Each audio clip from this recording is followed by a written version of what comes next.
Good afternoon, everyone. Thank you so much for joining me today. This is #No Limits, and I am your host, Shelley Kino. #No Limits is about people whose society has placed limits upon, but who have busted through those limits. That is no easy task, and Ophelia says in Hamlet, we know who we are, but not who we will become. And I believe that to be 100% true, and that there is no better example of that than the caterpillar turning into the butterfly. For those who don't know, the caterpillar literally has to dissolve into its cells, and then it reforms into the butterfly. And as if all of that's not complicated enough, it then has to struggle to get out of the cocoon in order for its wings to be strong enough to fly. And as I just mentioned a minute ago, that cannot be easy, changing from who we are to who we are going to be, but it's a transformational journey. And it is a wonderful journey, although difficult. And so today, I'm very excited to bring my guest to you. Lindsey and I just met a couple of weeks ago. We were at the same conference, the Illinois Council for Exceptional Children conference. And she had a butterfly up as part of her display. And I, of course, had my butterfly up as part of my display. And so we were like, what's going on? Why are you using the butterfly? And we instantly connected. And it's been such a joy to connect with her. I can't wait to share just one of her books with you that I was able to purchase that day. But she's going to talk to you about all of that stuff. So Lindsey, enough about me babbling. Welcome. Thank you for joining me today. Oh, thank you so much for inviting me and for sharing this time together. I really appreciate it. And just that connection of the butterfly and everything is just so incredible. So I really appreciate that part of the connection there as well. So thank you. Yeah, I even have my butterfly earrings on today. I don't know if you can really tell that they're butterflies, but a fun story with that is my husband and I went to a gala for Spirit of Discovery Park. It's a theme park that's going to be for everybody in the St. Louis region. And there were these grab bags, these jewelry grab bags. And every bag had a minimum amount of the jewelry in it. But then there was one that had like a $700 or $800 value item in it. He grabbed one, random grab. And it came out and it had these earrings. And I was like, well, then that was meant to be, because I needed earrings to go with my show. And now I have them and it's beautiful. So so that was very cool. So tell me about your butterfly journey and why the butterfly is part of your advertising.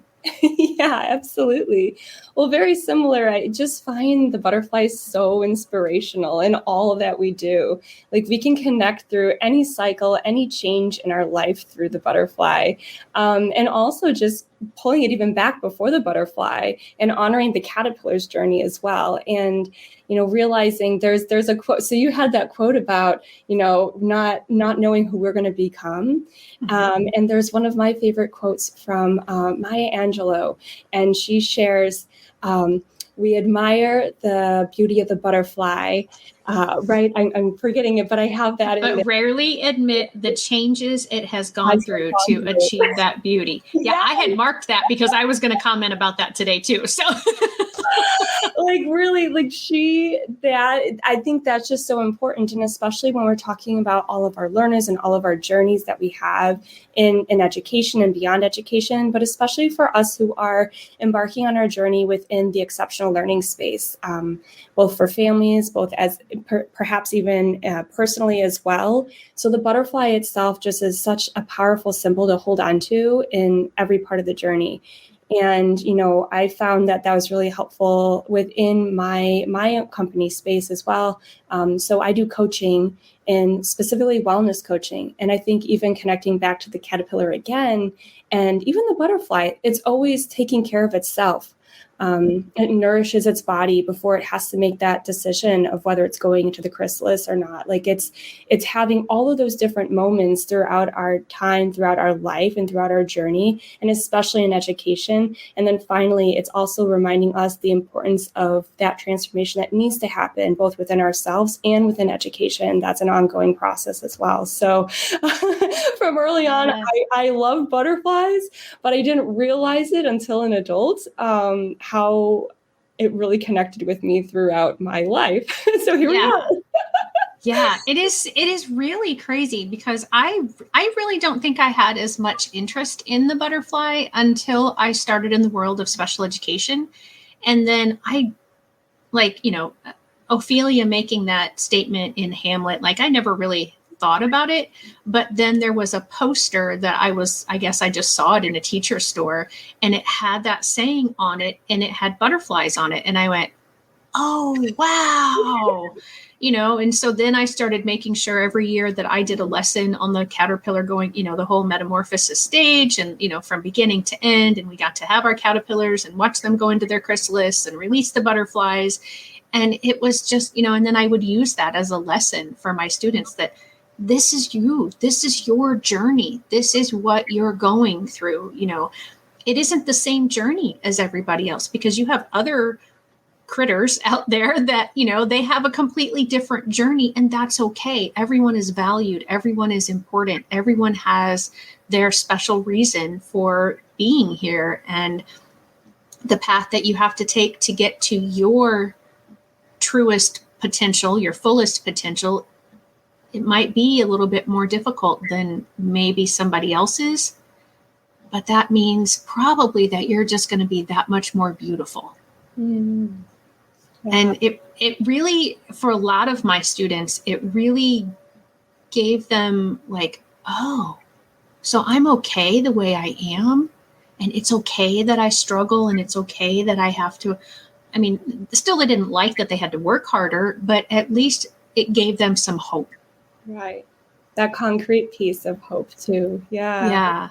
Yeah, in my classroom, so by day, I'm still within the classroom space as a special education teacher. And then outside of the classroom space, I, do the children's books and all of those other pieces.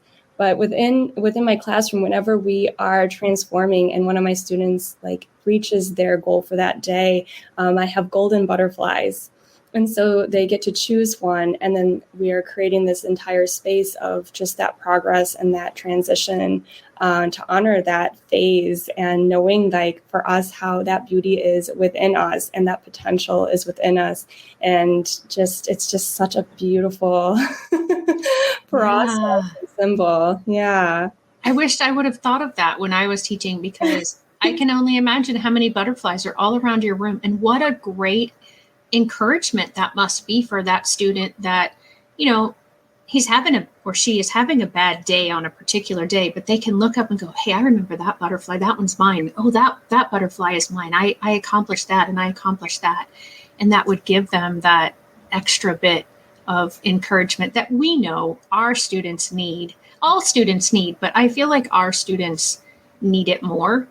And I don't know if there's any actual studies that go along with that, but that's just been my experience, is that our students in the special education world need that encouragement and that belief that I really am going to be okay. Yeah.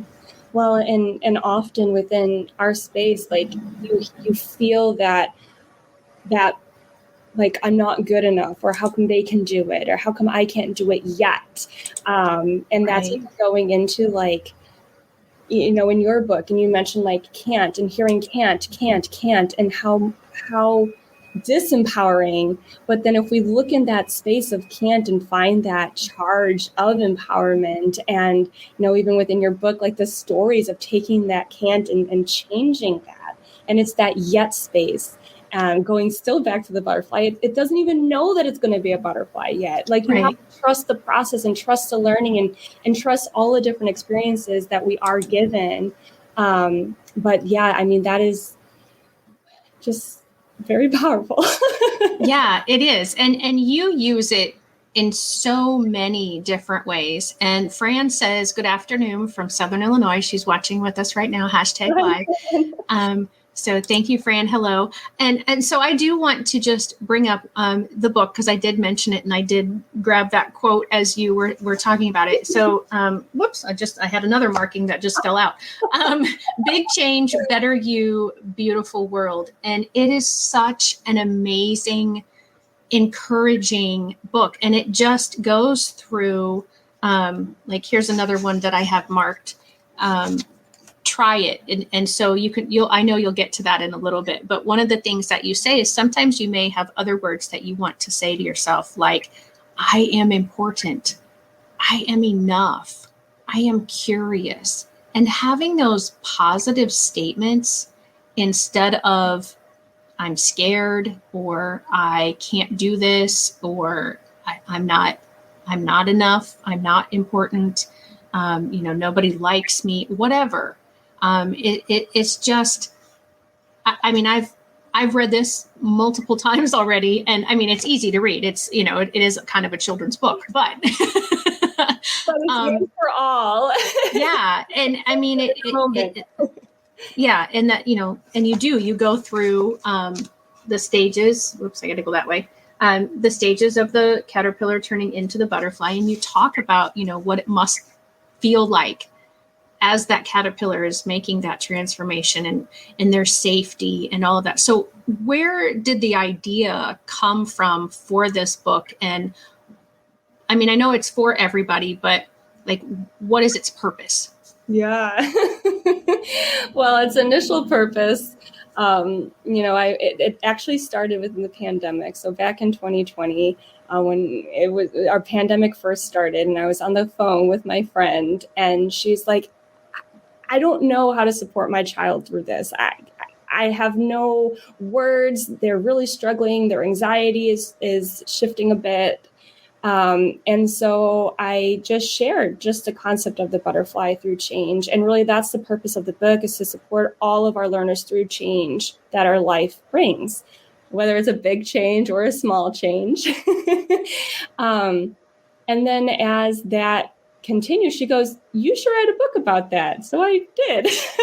Well, I am glad she encouraged you to do that, because this is truly awesome. And as someone that has had anxiety and struggled with anxiety my entire life, I wished I would have had this when I was younger, because I really do think it put a lot of the thoughts that I was having down and how to handle those kinds of thoughts. And unfortunately for me, when I was young, there wasn't that thing known as anxiety. I often had doctors telling my parents and me, oh, it's just in her head, because they would do all these tests physically on me, because it was usually manifesting as stomach problems. And so they would do all these tests on my stomach and my intestines, and there would never be anything that could be found. Mm-hmm. And so then they would, oh, it's just in her head. She's just making it up. She just doesn't want to go to school.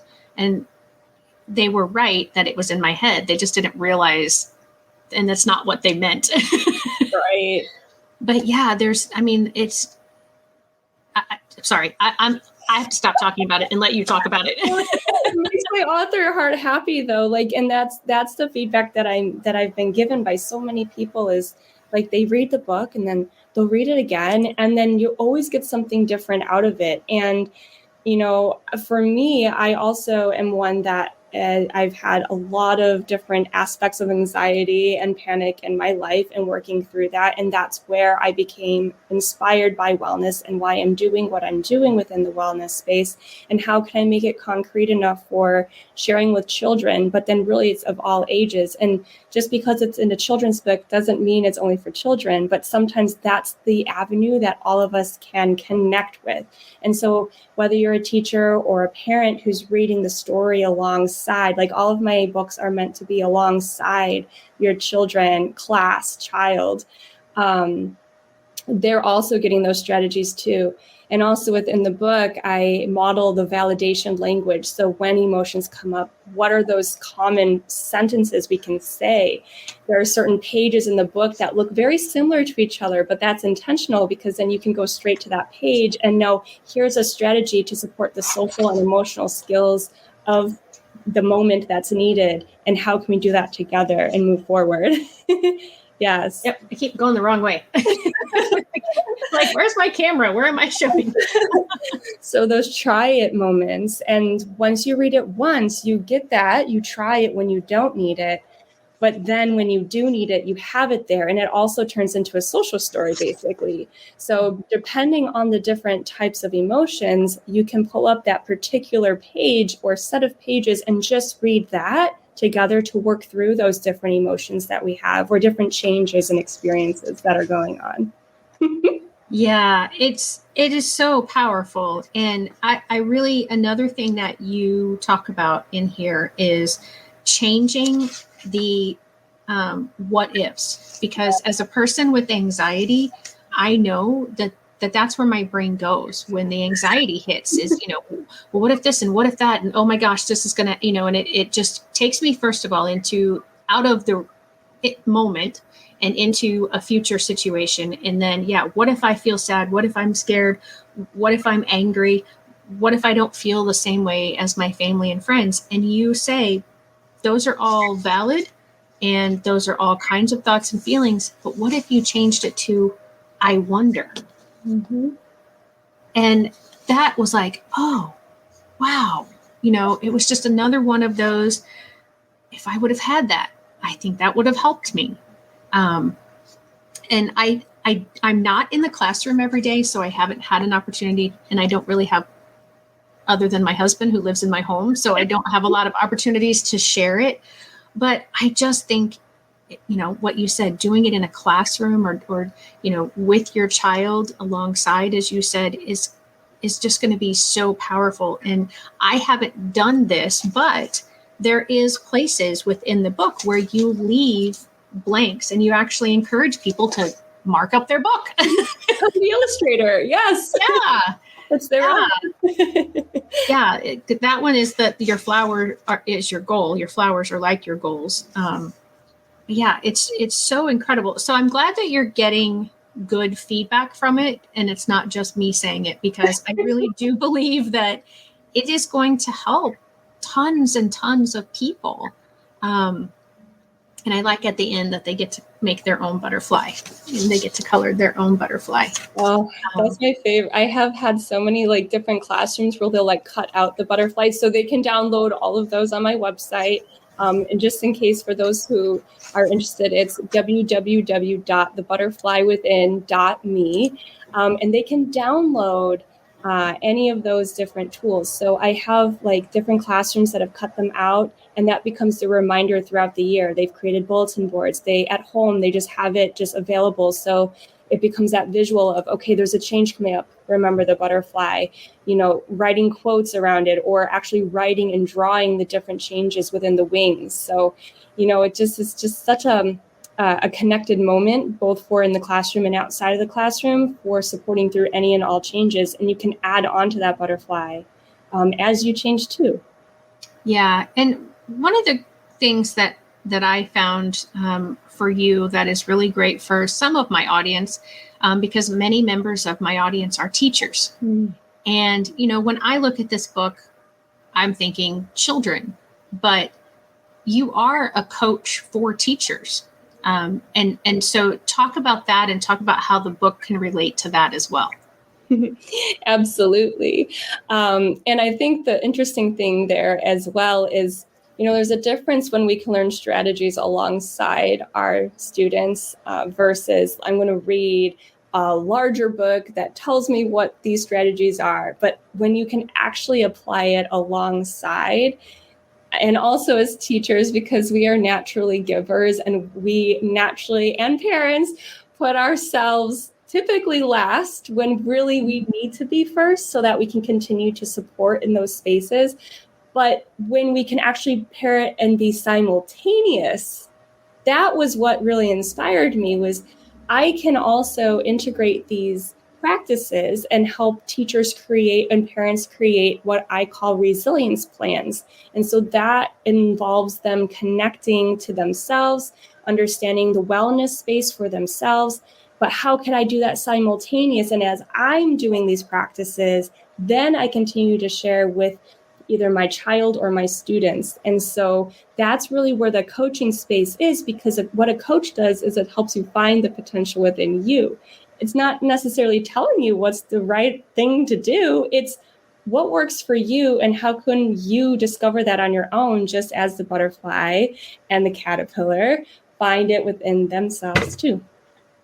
Yeah. And I think that would be very powerful, because a lot of times especially our children or our students, whichever genre you are as the adult person in that scenario, they don't see it happening for us. And so when it happens for us and we can alongside them, then they can go, oh, like I see that change. And then you and the child can talk about like what you felt like, because I think a lot of times when kids are going through things, and you sort of hinted to that too, that, it is kind of scary, or can be kind of scary to go through those changes, but that doesn't mean that we don't go through them. Because we also don't want to stay the caterpillar, because then we don't reach our fullest potential. And so seeing a teacher, and I think from the teacher's perspective, like, wow, I can kind of maybe feel what my student or my child is feeling as they're going through this. And I can talk to them about, well, if it hurts, or it's difficult, or it's scary, or, and I feel like that, like you said, like the connection of that makes that transformation even more powerful. Mm-hmm. So that's an awesome thing. So I know that, we were both at the Illinois convention. So are you, do you work with teachers only in Illinois? How does your practice work? Yeah, so I work, my coaching's mainly online. So outside of the school day for my coaching, most of it's online. I do have a couple of in-person, but being online allows that opportunity for anybody, anywhere to connect.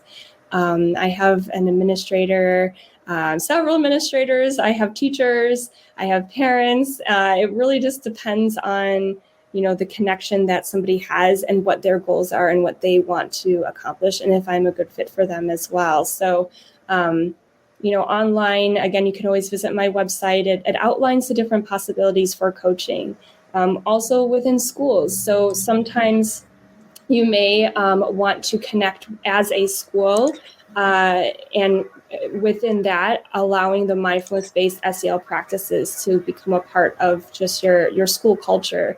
But I really enjoy as well, even just one-on-one coaching sessions or small group coaching sessions in regards to that wellness space. And as you can even see on the screen, what I really connect the most with is how we can empower ourselves as teachers and leaders. And we are discovering our potential all the time. We're always looking at what that could be.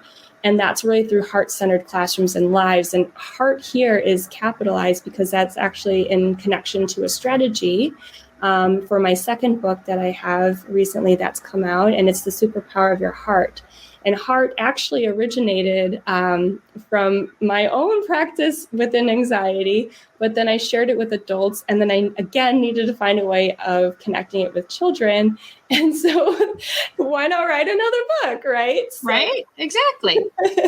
So that goes through health, environment, affirmation, response, and transform. And so you learn through the book how that really connects when you're making those decisions. And within our world, there's so many decisions that need to be made moment by moment, and we're noticing the importance that decisions need to have to help propel our world forward.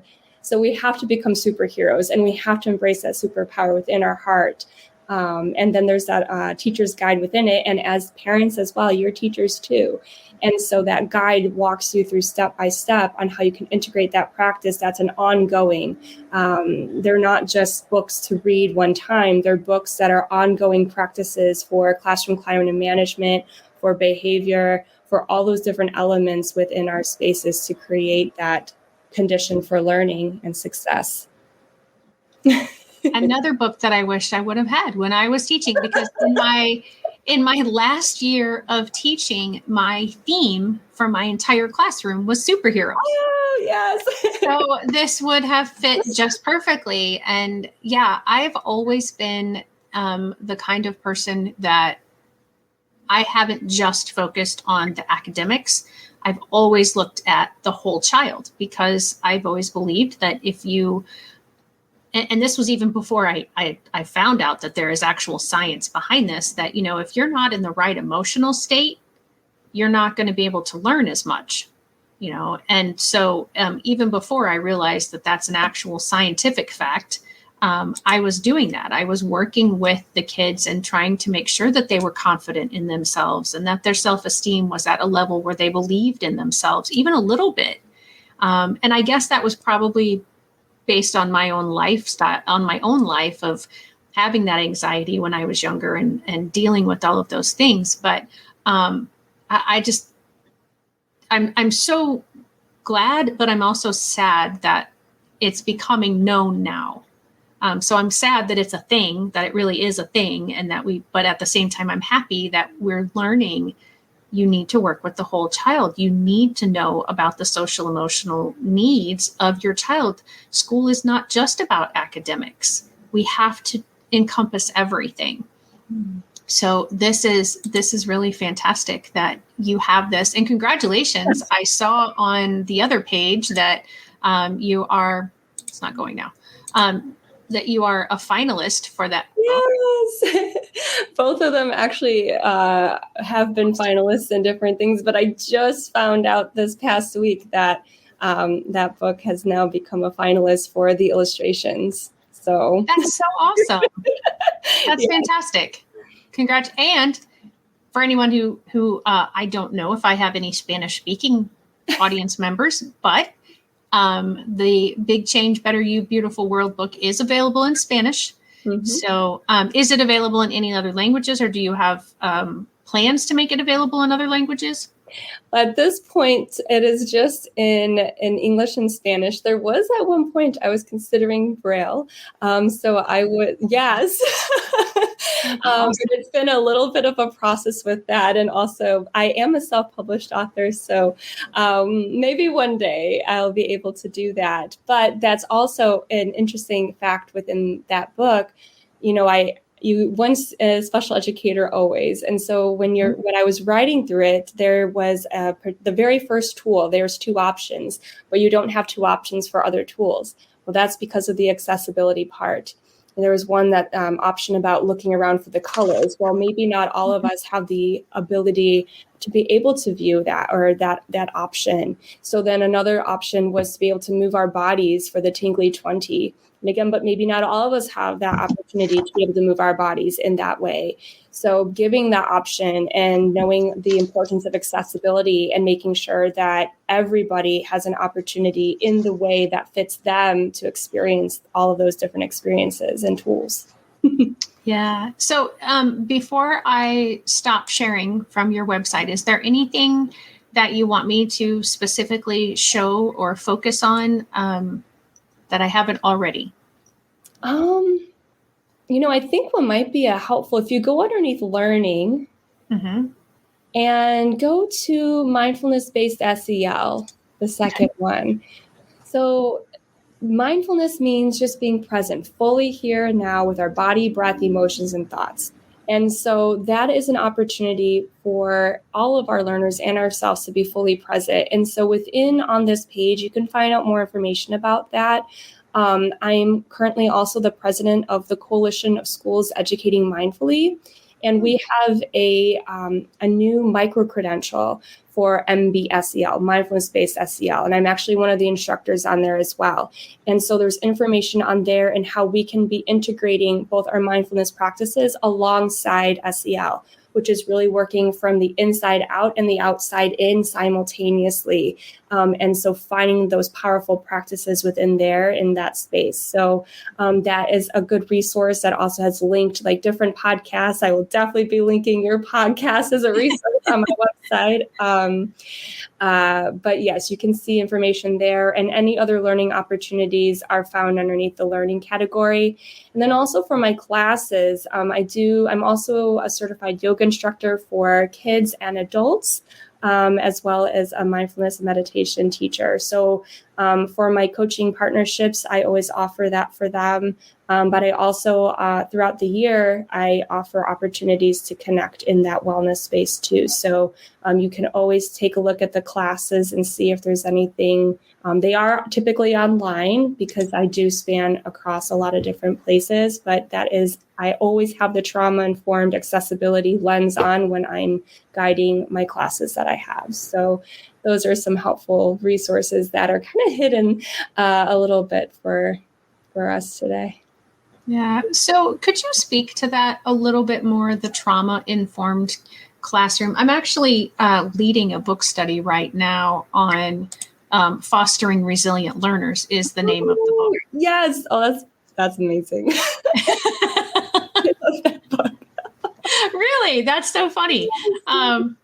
So yeah, just talk about that, because I don't know, that I know there's a lot of information out there, but I don't know that a lot of people really understand why it's necessary and why I think people understand what trauma is, but just kind of explain it. Yeah. We'll need a whole other podcast. Right. I was like, yeah, just explain it, Lindsey. It's no big deal. Yeah. And again, not to make that lighthearted of that space or to discount any of that, but it's very true. There's a lot to it. And that's also why for me, I also consider that heart-centered. Because different people connect with that differently, whether it's trauma-informed, trauma-sensitive, trauma-informed care. Like there's a lot of different words out there. And so for me, that's also what I mentioned, just that heart-centered. I don't know your story. You don't know my story. I don't know what has been a part of your life, and you don't know what's happened in my life. And so it's creating spaces that are safe for everybody. It's being aware that at any moment, anything that we say, do, hear, like anything, all of our senses are activated potentially. And so for some of our learners and adults, anybody, we have to have care within the environments that we're creating. And so it's finding how, like, for example, like choice.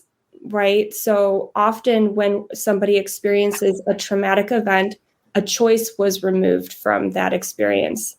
And so finding how we can connect powerful practices to create a safe and brave, courageous space for everybody who's there. I've had instances where even a song or a genre of music has been something that is not a safe place for someone. So you're always aware of the environment. And I feel like as special educators, we are so good at this. We are so good at our spidey senses of knowing, like, okay, does someone feel safe and comfortable right now? We are so good at finding out, okay, like I'm doing something this way that doesn't seem to be matching what's happening within the student and how they're receiving it and adapting it. And so I feel like as special educators, we naturally do these things without even knowing. And so it's empowering our general education teachers, the same thing. Like, normally when I host these events, and maybe at the end we can do this, like I wouldn't mind leading us in the mindfulness practice, but having that opportunity, for example, like if I invite you to close your eyes, if that were to be a safe option for you, that's an invitation. It's not a requirement, because sometimes if someone closes their eyes, that's a very activating experience and it's not a safe place to be. So we have those different layers, right? But then we also have like what an experience that may be traumatic to you may not be traumatic to somebody else. And so understanding that we can't assume anything either just because something has happened. And that's why we don't always need to know what happened. We just need to know those practices to create a safe space.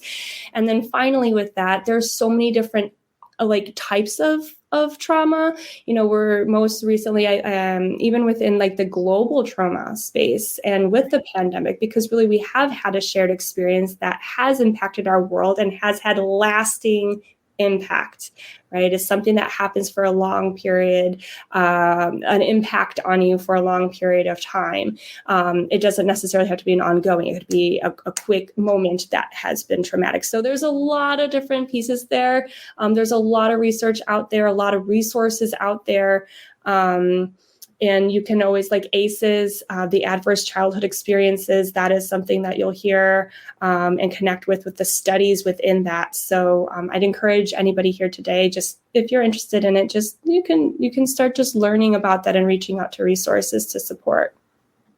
Yeah. I just recently, after the ICEC conference, I was a presenter at a juvenile justice council conference. And a lot of the kids who were in, if not all, um, in the juvenile justice system have experienced some sort of trauma.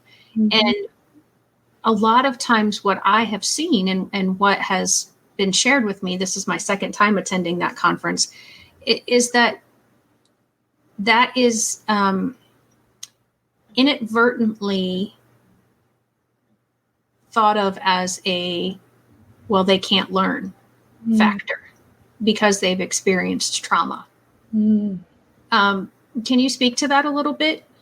Mm.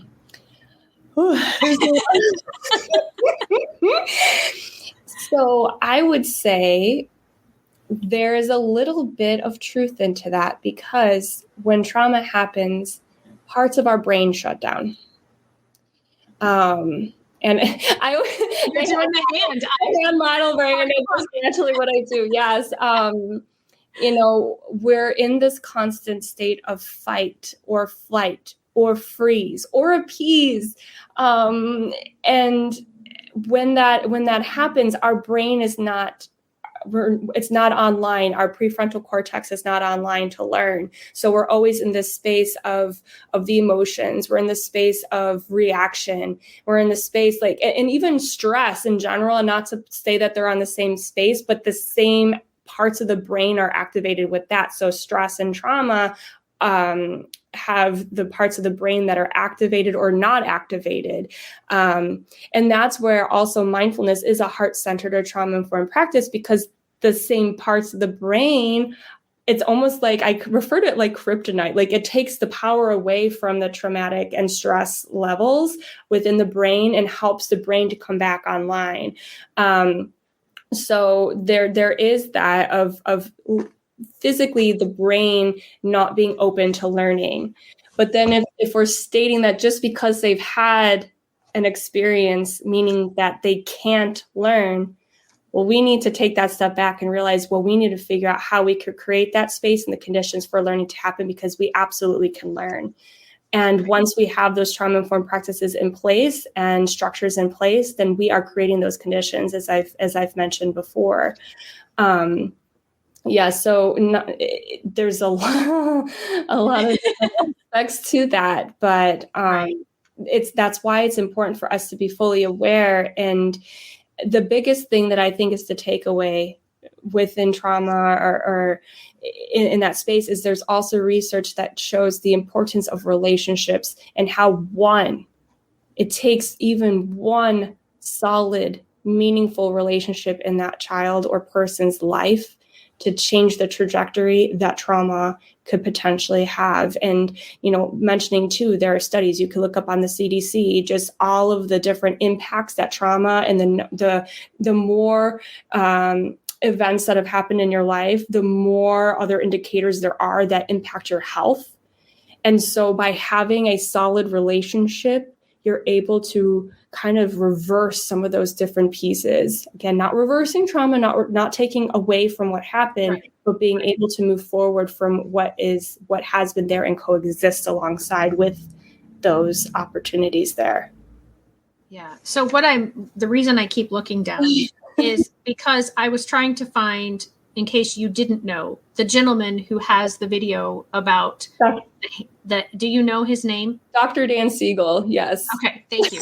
I was like, I know it. And so when I said it's in this book, it's not in her book. No. It's in this Fostering Resilient Learners book. He's developed that. He's one of the main researchers within that space. Yeah. Yeah. So he has a YouTube video out there where he talks about, and he uses his hand to describe the brain and kind of how that's why she was doing that.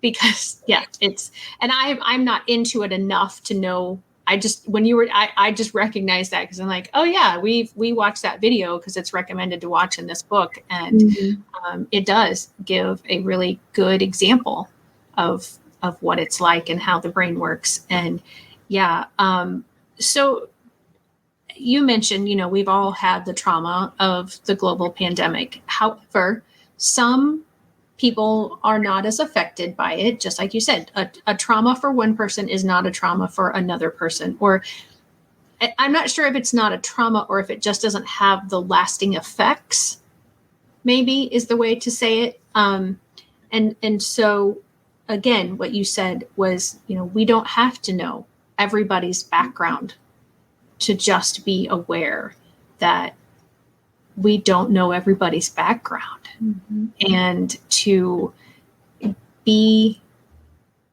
watchful of those sort of signs. And there aren't a list of, okay, these are the 10 signs to watch for. That would make it so much easier. And there isn't, but there are some things, if somebody is normally extroverted and now they're withdrawn, or the opposite, or, if they just, like you said, it's just not seeming to resonate with somebody the way that it is for everybody else. And how can we help our teachers right now through, because most of what we've talked about so far has been more geared towards children, and most of what I talk about actually tends to be about their experiences. But how can we help teachers? Because teachers they're almost in a constant state of being traumatized repetitively because of the pandemic, because of society. When I was growing up, teachers were very well revered and respected. And if you got in trouble in school, there was no question about it. You were, the teachers were right. And now we've gone to this, teachers are never right, and teachers are not doing things correctly, and they need to do more. And so how do you help teachers in your coaching business? What would you suggest to them? I know I'm asking you really easy questions with really short answers. Well, and there's just, you're bringing up a lot of different pieces there. And I think that goes to the power of coaching too, because there's not one thing to share. And it depends on the situation, depends on the community, depends on your class and your students and you as well. And I like to think of also what you're pulling to surface. I'm trying to digest all the questions, but it's as if I like to also think of the can, and you've seen that too, but we're like a shaken can a lot. And when I'm connecting with students and I'm sharing mindfulness with them, I have them go around and shake a can. And that's all of our thoughts and experiences. So we're like that shaken can. But then as teachers, what's happened is we've then covered that can with content, is what I like to kind of imagine. Not like to imagine, but right. So we've covered in content, but there's only a matter of time before the bubbles explode. And so I think that's also what we're seeing right now is we were shaking can pre-pandemic, right, but we're even more shaken. And we probably turned into a 2-liter instead of a can with even more layers of content, which again, we were quote unquote behind, which I get, but who's really, right. What I'm talking about. Yeah. And so when we haven't taken the time to process as a community, to honor all of those different experiences within the education space, and we have that responsibility to do. When we haven't done that, then that's when we see the burnout rate. We are seeing the potential turnover rate. The different articles that are coming out about teachers leaving, the stress, all of those different layers that I don't need to tell you about because we know and we feel personally. And as parents too, I know you feel that as well. So we have to create that processing space in a way and honor the fact that, I'm going to take us a couple steps back, mindfulness-based SEL. We're going back over there because as you shared, you didn't have those strategies when you were growing up. You just read my book. You're like, I wish I had that. And right. Yeah, right? Yeah. So that's the preventative care That's the prevention. One of my good friends, Matt Dwar, he shared about being a preventionist, and I love that. Imagine if we are preventionists instead of interventionists. If we can invest prior to needing the intervention, that's mindfulness-based SEL. And so if we can do that in advance and for ourselves, because we're simultaneously doing that alongside of our students, we are addressing our care, we are addressing what we need, but then also creating and sharing. And it is proven as well, even if you are the only person doing the practice, that actually impacts your entire classroom because of our mirror neurons that are within us. And so by you just doing your own practice, you are creating that safe space. So that's the prevention, and that's what we need, and that's what I coach into, and helping you to be a preventionist and not an interventionist. Okay, so you mentioned a little while ago that maybe towards the end, and we could do up to 15 more minutes, but that you could maybe walk me through one of your mindfulness sessions. Yeah. So go ahead and do that. Oh, beautiful. All right. Yeah. So, and for those of you who are listening or viewing now or in the future as well, we invite you as well. So before we get started, what this would look like, it's a quick strategy as well. I call it a 5-step moment. So I'll invite you to settle in. And then I'll invite you to check in with your body, breath, emotions, and thoughts. And that's not judging anything. That's just being aware of what's present. And that helps us to know what, when we're talking with kids, superpower we want to have or need in that moment if we wish to change. With adults, that is just for us to realize, okay, what do I need right now in this moment to continue to be in that presence, in that space? Because really our presence is the best gift we can give. So then after we check in, we'll do a moment. And so for today, I'll invite a space of just that intention and being. So maybe through breath, but I'll give options because sometimes breath may or may not be a safe place for everybody.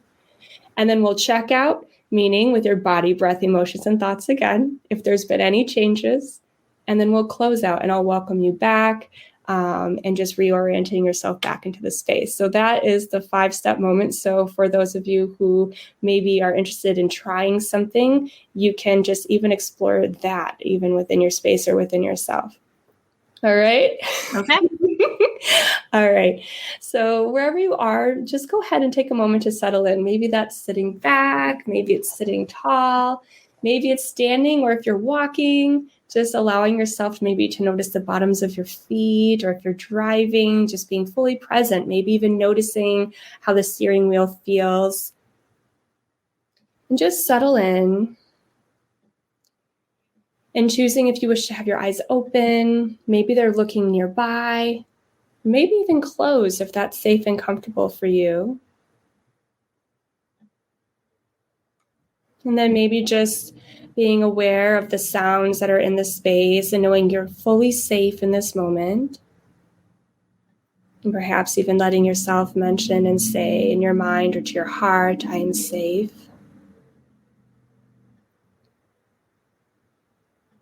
And then taking a moment to check in with your body, breath, emotions, and thoughts, just what's present.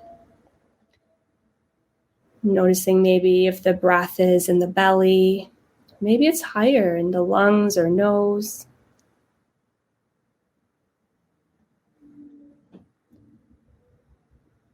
Maybe noticing any thoughts that are present, emotions, just whatever is present.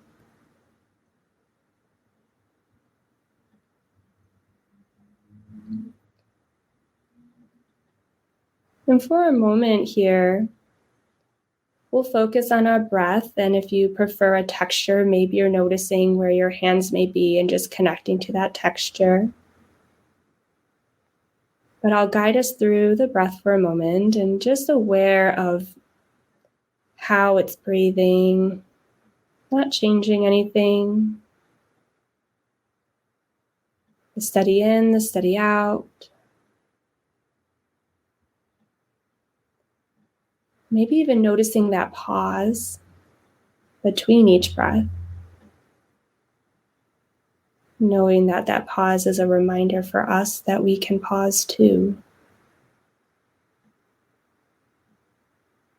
And maybe in that pause, you can even set a special affirmation for the rest of your day.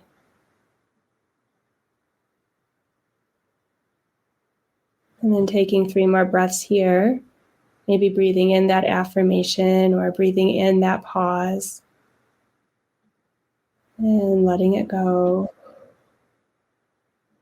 And 2 more on your own speed, breathing in as you're ready. Out as you're ready.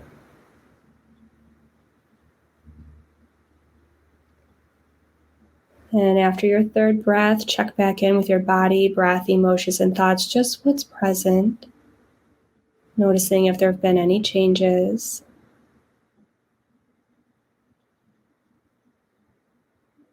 And begin to close out and welcome yourself back, maybe opening your eyes if they were closed or taking another breath in, maybe looking around the room or space where you are and noticing just a color, coming back and with a smile for the rest of the day and the time and day. That's awesome. Yeah. And wow, if we could do that in a classroom setting a couple of times or more a day, I mean, because it only took 4 or 5 minutes. And, just give everybody that opportunity, or in a workspace.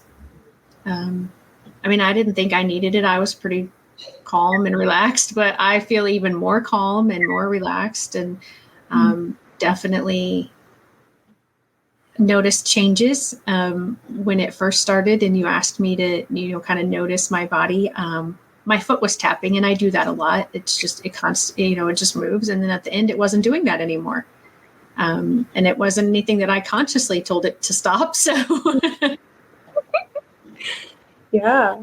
Well, and it allows the nervous system to kind of come back online and come back to regulate and just bring awareness to things. And sometimes we may not be aware at all. And I always say, just allow it to be a space of possibilities, right? You said doing that throughout the day, maybe as teachers, we can put into our schedule those certain moments, because also through leading, you're also gaining that benefit. And I would say, and I would encourage you to lead it as you're doing your own practices as well. That's just that mindfulness space. It's creating that sense of presence and being, so that learning is able to happen and focus is ready to happen, and understanding who you are as well, being aware of those signs that our body is giving us. And, it is a misconception often that after doing that, we'll feel that calm and relaxed space, but that's not always the case either.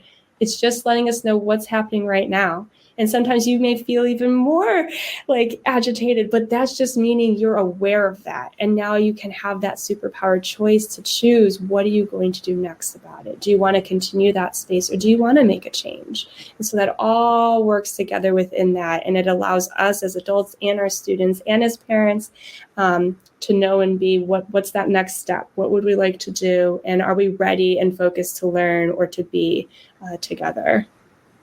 Yeah. Thank you. It's been very joyful and very enlightening to me to chat with you today. Like I said, we still have about 6 or 7 minutes. And so I want to make sure, I always try to do this at the end with my guests, that you have gotten to share what you wanted to share. And if not, we've got a few minutes for you to try to get whatever else in. Yeah, we definitely took a big journey today. And, I think the biggest thing is just knowing that all the work that we do matters. You matter. Everything, every moment is a celebration and an opportunity. And if we can find those opportunities to be able to share, the opportunity to be, and the opportunity to see that potential in that butterfly, that's the biggest message that we can continue to share ongoing, and just believe in the process and know and trust and know that there's a big support system out there, and to find those resources to help support. Thanks. Yeah. So Fran had said earlier, and I didn't pull it up there, that I am statements are great. And just now she said, thank you.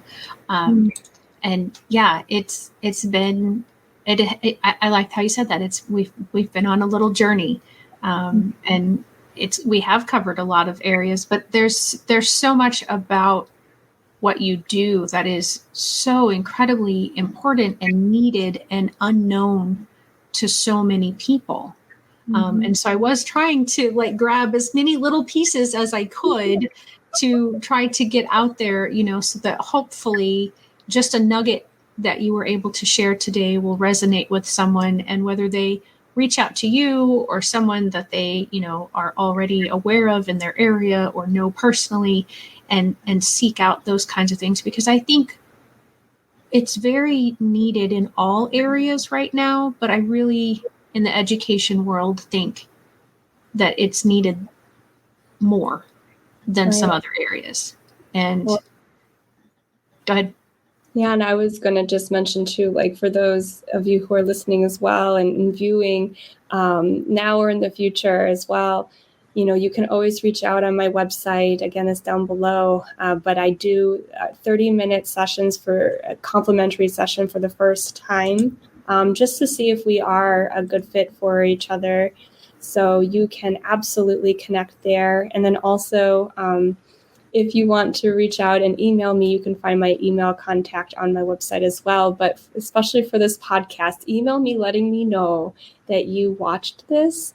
And then I'll give you a special discount code for my teacher's guide for my new book as well. And that's from now and in the future. But email me letting me know that you watched this podcast. Oh, that's so awesome. Thank you. That's wonderful. Yeah, I mean, of course, my heart is with students and teachers. And so I'm always trying to find ways to help both groups, because outside of parents, and parents are my people too, but teachers have my heart because I am one. I'm a parent too, but I'm sounding all confuddled here, but I think your heart, but you have a special place. Right. Yeah. And, I think that I think it's partially because I'm guilty of kind of harping on gen ed teachers myself. And so I think now I might be trying to make up for those times when I did that. But I just know how stressful and how much teachers give of themselves that isn't often recognized and is often downplayed or disregarded or just like told it's not enough. Mm-hmm. And, so just trying to make sure that they know that they're loved and that they, they do have a friend out in the society now that's not in the classroom every day, but still tries to stick up for teachers and, just talk about the things that teachers do and provide and all the time, every day, and not just Monday through Friday from 8 to 3. Right. Absolutely. Well, I appreciate this opportunity and being able to share and just continue this work and believe in that butterfly and knowing that power of coaching and you as a coach as well. So, we are in this space together as co-creators. So I very much appreciate that. Yeah. Well, thank you. Thank you, Fran, for joining. And thank you, anyone else who catches this in the replay. Let us know, like she said, whether you're watching it now or in the future. And hopefully we can help you, or that the mindfulness exercise that she did during this episode will help you put that on replay and do that, several times. And then also reach out to her and ask her for more. As it said, it's on the bottom of the screen here. And if you need to reach out to me, you know how to do that as well. So thank you all very much for joining. And if I see that all of a sudden the numbers just jumped up of the people that are joining, so I don't know if we had some people had the wrong times, but it'll be in replay in like 5 minutes. You can watch it then. So thanks, everyone. I will see you next week. Bye-bye. Bye. Hey, parents and teachers, are you tired of IEP meetings that feel like a battle? Let's put an end to the tension and create a collaborative, calm, and respectful environment together.